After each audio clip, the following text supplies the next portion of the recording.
이 시간에 욥의 부활 신앙이라는 제목으로 말씀을 전할 때 욥의 부활 신앙이 오늘 우리의 부활 신앙이 되고 이 세상을 넉넉히 이길 수 있는 우리 힘과 능력이 되기를 주님의 이름으로 축원합니다.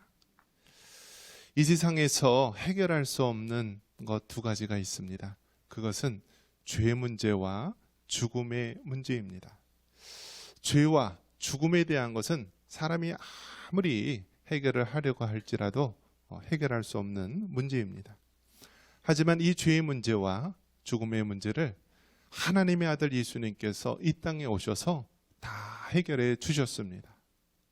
예수님께서 십자가에 달려 죽으심으로 우리 죄를 대신해서 속죄해 주셨습니다. 그리고 예수님께서 3일 만에 사망의 권세를 무너뜨리고 부활하심으로 우리에게 영원한 부활의 소망을 안겨주셨습니다. 그런 면에서 여러분, 우리가 예수님을 믿는다는 것 하나만으로도 우리에게는 죄사함의 은혜와 영원한 영생의 소망을 갖게 되었으니 얼마나 감사한 일이 아니겠습니까? 그런 면에서 여러분, 이 부활의 아침에 우리가 품은 그 예수님, 그 하나님의 놀라운 사랑을 우리가 품고 주변에 아직도 예수님을 모르는 사람이 있다면 그 부활의 예수님을 증거할 수 있는 우리 모두가 되기를 주님의 이름으로 축원합니다. 여러분, 힘든 일을 당해보셨습니까? 아마 인생을 살다 보면은요, 그 연륜에 맞게 다 힘든 일이 있더라고요. 산 넘고 강 건너고 정말 바다를 건너고 얼마나 힘든 일이 많이 있습니까? 그 힘든 일을 생각해 볼 때에, 지나온 세월을 볼 때에 참으로 그 모진 세월을 어떻게 보냈나라고 생각이 들 때가 많이 있습니다. 성경에서 보면 이 욥이라고 하는 인물이 있는데요, 이 욥처럼 그렇게 많은 고난과 어려움을 겪은 인물이 있을까 돌아보게 됩니다. 욥은요, 하루아침에 자신이 가진 모든 재산을 잃고요, 또 자신이 가장 사랑했던 10명의 자녀들이 하루아침에 죽음을 맞이하게 됩니다.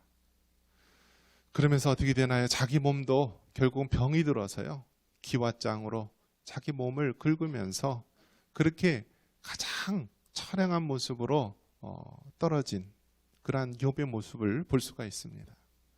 그래서 우리가 이 세상에 힘든 일을 당할 때, 고난을 당할 때에 우리가 욥을 보게 됩니다. 그래서 욥기서에 나타난 이 말씀을 우리가 통하여서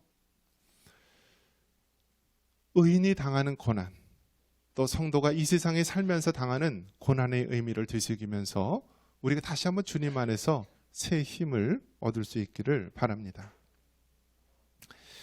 저도 정말 이 청년시기에 큰 어려움을 당하셨을 때 누가 옆에서 그런 권면을 해주시더라고요. 성경에 욥기서가 있는데 이 욥기서 말씀을 읽어보라고 권유를 합니다. 그래서 이 청년 때 이 욥기서 말씀을 읽습니다. 근데 여러분, 욥기서가 몇 장이죠? 42장입니다. 42장인데요. 그 말씀을 읽으면 여러분 그냥 잘 떠올립니까? 이게 이해가 안 되고 어려워요. 욥기서 말씀을 읽으면은 이게 도대체 무슨 의미인지, 나하고 무슨 상관이 있는지 참 어려울 때가 많이 있습니다. 그리고 특히 이해가 안 되는 것은 욥기 1장 1절에 보면은 욥에 대해서 온전하고 정직하고 또 하나님을 경외하고 악에서 떠난 자라고 그렇게 칭찬을 함에도 불구하고 어떻게 욥의 일생에 그토록 어려운 일들이 생길 수 있을까라는 생각이 들게 됩니다. 여러분, 대부분의 많은 사람들이 예수님을 믿는다 그러면 우리 영혼이 구원을 얻고 우리가 믿음으로 잘 되기 위해서 우리가 예수님을 믿습니다. 그런데 어떻게 예수님을 믿고 하나님의 자녀가 되었음에도 불구하고 욥과 같은 일들이, 그런 고난이 우리에게 닥칠 수 있는가? 이것이 의문이 들 수밖에 없습니다. 여러분 생각은 어떻습니까? 우리가 예수님을 잘 믿고 하나님을 잘 섬김에도 불구하고 고난이 생길 수 있습니까? 없습니까? 욥기에 뭐라고 나와 있죠? 욥은 첫 시작서부터 온전하고 정직하고 경외하고 악에서 떠난 자라고 말하고 있습니다. 그러한 욥이라 할지라도 고난을 당할 수 있다라는 거예요. 고난을 당할 수 있다. 하나님께서는 특별한 목적을 위해서요, 때로는 욥과 같이 의로운 자라 할지라도 고난을 허락하신다라는 거예요. 그래서 이 고난을 단순하게 고난을 받음으로 죽이고 멸망하는 것이 아니라 이 고난을 통한 하나님의 그 목적이 있다라는 것입니다. 예수님을 잘 섬기는 성도라 할지라도, 그리스도인이라 할지라도 고난이 임할 수 있다라는 것입니다. 하나님은 이 고난을 통하여서 특별한 목적을 이루시기 원할 때 그 고난을 허락하신다는 것입니다. 그런 면에서 여러분, 오늘 욥기에 나타난 이 욥의 부활 신앙, 그 욥이 품고 있는 그 메시지를 우리가 발견할 수 있기를 바랍니다. 먼저 20절 말씀 같이 한번 읽겠습니다. 20절입니다. 욥이 일어나 겉옷을 찢고 머리털을 밀고 땅에 엎드려 예배하며.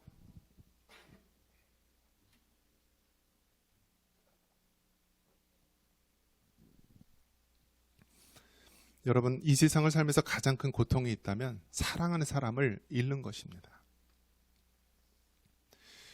부모님을 잃는 것, 또 배우자를 잃는 것, 또 자녀를 잃는 것, 어느 것이 가장 슬플까요, 여러분? 여러분 생각에는 가장 큰 슬픔이 부모님을 잃었을 때일까요? 아니면 배우자를 잃었을 때일까요? 아니면 자녀를 잃었을 때일까요? 부모님을 잃었을 때는 굉장히 큰 슬픔이 있죠. 그런데 시간이 지나면 지날수록 위로가 되는 것이죠. 근데 배우자를 잃으면 또 요즘 어떻게 해요? 예? 배우자를 잃으면은요, 또 새롭게 또 이렇게 만나시는 분도 많이 계시더라고요. 예. 근데 자녀를 잃으면 어떻게 되죠? 가슴에 묻는다라고요. 가슴에 묻는다. 그만큼 잊혀지지 않는다라는 거죠. 근데 욥은 하루아침에 몇 명을 잃었어요? 10명. 7남 3녀 되는 그 10명이나 되는 그 자녀들을 잃게 된 것입니다. 자녀를 잃었을 때 얼마나 큰 슬픔이 있겠습니까? 그런데 욥은 이 1장 1절에 뭐라고 얘기하냐면 하나님을 온전히 섬겼던 그런 믿음의 인물이에요. 그러니 이 욥은 어떻습니까? 하나님을 섬기는 신앙과 또 이 땅에 살면서 닥친 그 불행, 고난에 대해서 굉장히 혼돈스럽고 힘들었을 것입니다. 하나님을 향한 신앙으로서는 이 슬픔과 이 고난을 믿음으로 이겨야 되겠지만은 현실의 삶 속에서 닥친 이 불행, 이 슬픔, 사랑하는 자녀를 잃은 슬픔은 이루 헤아릴 수 없이 클 것입니다. 그래서 욥이 한 것이 무엇이냐면 뭐라고 되어 있습니까? 겉옷을 찢고 머리털을 밀면서 애통하는 모습을 가지고 있습니다. 여러분, 하나님께서 사람을 만들었을 때요, 기쁘면 웃을 수 있고 즐거움을 표현할 수 있도록 하셨고요, 또 슬프면 어떻게 하셨나요? 우리 눈에 무엇이 흐르죠? 눈물이 흐르도록 하신 것입니다. 그래서 사람은 이 희로애락의 이 감정을요 표현할 수 있도록 하나님께서 창조하셨어요. 그렇기 때문에 기쁠 때는 웃어야 돼요. 그리고 반면에 슬프면 어떻게 돼요? 울어야 되는 거예요. 그거를 너무 억누르면은 안 된다라는 거예요. 남자는 울까요, 안 울까요? 남자도 울어요. 근데 남자는 한번 울기 시작하면 수도꼭지가 확 열려서요, 그냥 펑펑펑펑펑펑 울 때가 많이 있습니다. 다윗도 한번 눈물을 흘리면은 그 침대를 다 적실 정도로 운다라고 했습니다. 그래서 여러분, 우리가 슬픈 일을 당했을 때 슬픔을 표현하고 애통하는 것은 당연한 자연스러운 현상입니다. 그렇기 때문에 여러분, 우리가 아무리 예수님을 믿는 성도라 할지라도 이 땅에서 슬픔과 어려움을 당했을 때 그 슬픔을 표현하는 것을 자연스러운 것으로 받아들이고요, 그 슬픔을 표현할 수 있기를 바랍니다. 그래서 여러분, 사랑하는 사람을 잃을 때는요, 어느 정도 애통하는 시간이 필요해요. 그 사람을 떠나보내기 위한 애통의 시간, 슬퍼하는 시간. 그러나 그것이 너무 길게 되면은 우리의 믿음과 신앙과는 동떨어지게 되기 때문에 적절하게 애통하는 시간이 필요한 것이죠. 이토록 욥은 자녀들을 잃었을 때요, 이렇게 애통하게 됩니다. 옷을 찢으며 자신의 머리털을 밀면서 정말 하나님 앞에서 슬픔을 표현하는 욥의 모습을 볼 수 있습니다. 욥은 어떤 특별한 사람이 아니라 우리와 같은 성정을 가진 사람이에요.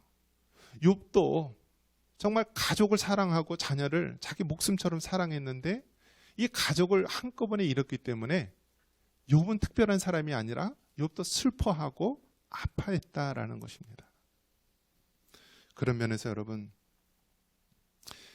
이러한 슬픔을 당한 사람에 대해서 우리가 같이 공감해주고 같이 애통해 줄 수 있는, 슬픔을 나눌 수 있는 여러분 되시기를 바랍니다.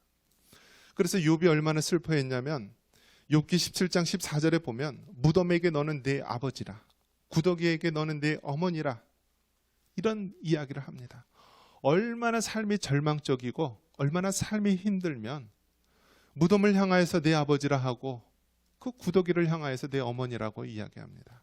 그만큼 깊은 슬픔과 절망에 빠져 있다라는 것입니다. 여러분, 슬픔은 한 가지만 오나요? 아니면 겹겹이 파도처럼 계속해서 몰려오나요? 슬픈 일을 당할 때 보면은요, 한 가지만 오는 것이 아니라 계속해서 몰려옵니다. 마치 파도가, 산 같은 큰 파도가 여러 개가 계속해서 몰려오듯이요, 우리 인생을 살면서 이 슬픔의 파도가, 고난의 파도가 겹겹이 몰려올 때가 있습니다. 욥이 바로 이러한 상황에 처하게 된 것입니다. 자기의 재산을 잃고 자기의 짐승과 종들이 죽음을 맞이하고, 그리고 자기가 목숨처럼 사랑했던 그 10명의 자녀가 하루아침에 태풍이 불어서요, 집이 무너져서 그 자리에서 다 죽은 것입니다. 얼마나 안타깝고 얼마나 애통한 일입니까? 이러한 것을 봤을 때 여러분, 이 땅에 사는 모든 사람들, 고난받는 우리 사람이라는 것을 우리가 늘 기억해야 합니다.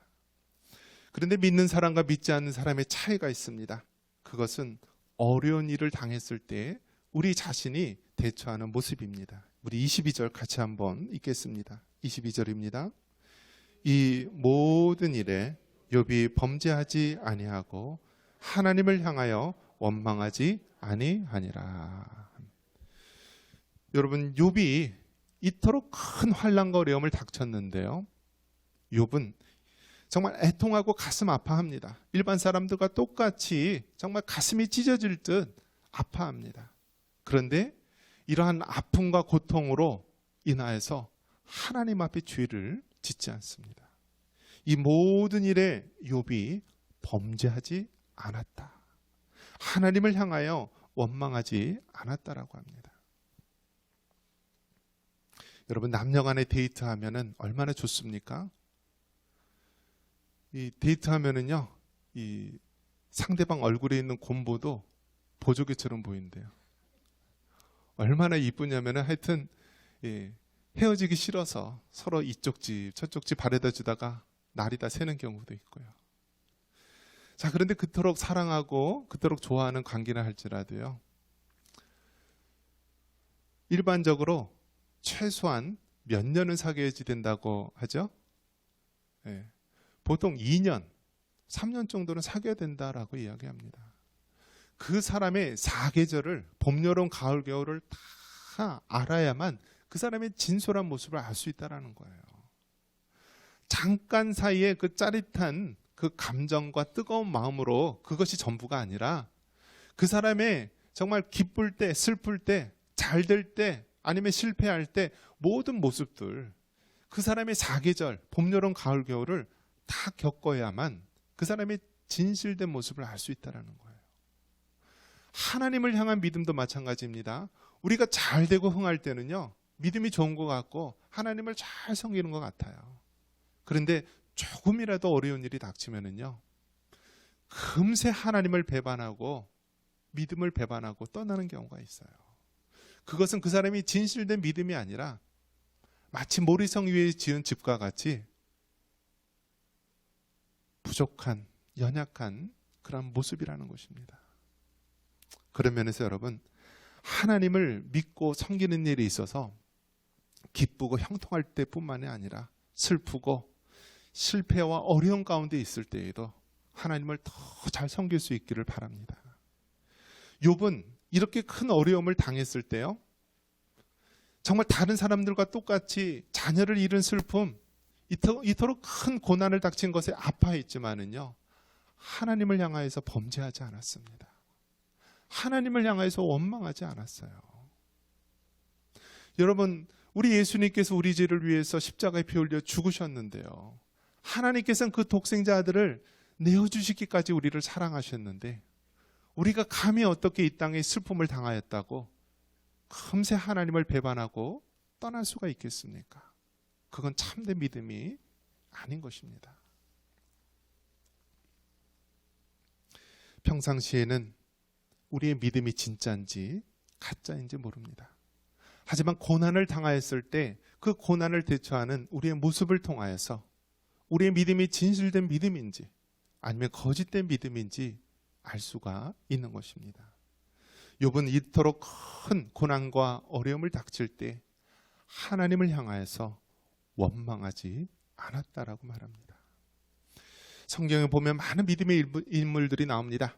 다니엘서 3장 18절에 보면은 다니엘의 이 세 친구들은 그 우상 앞에 절하라, 그렇지 않으면 이 풀무불에 집어넣으라는 이 협박을 받았을 때요, 뭐라고 얘기합니까?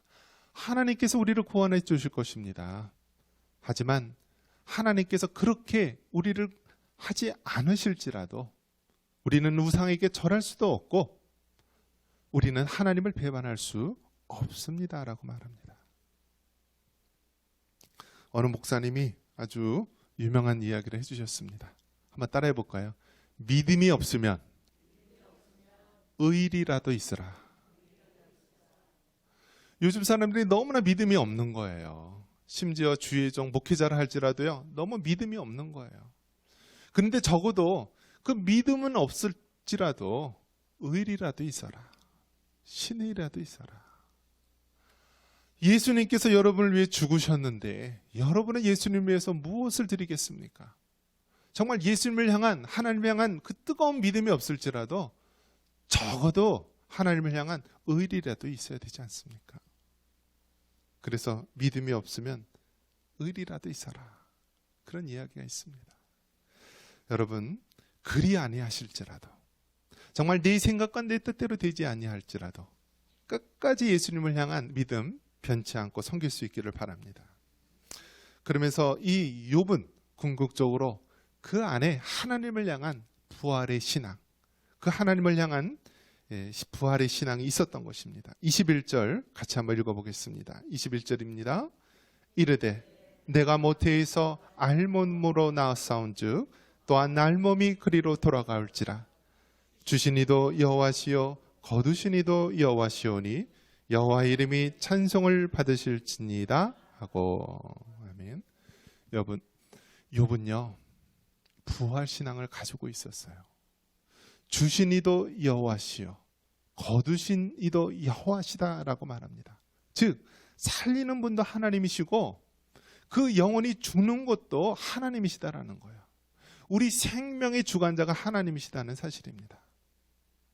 여러분, 이 세상에서 가장 무서운 사람들이 어떤 사람인지 아십니까? 조폭들이요?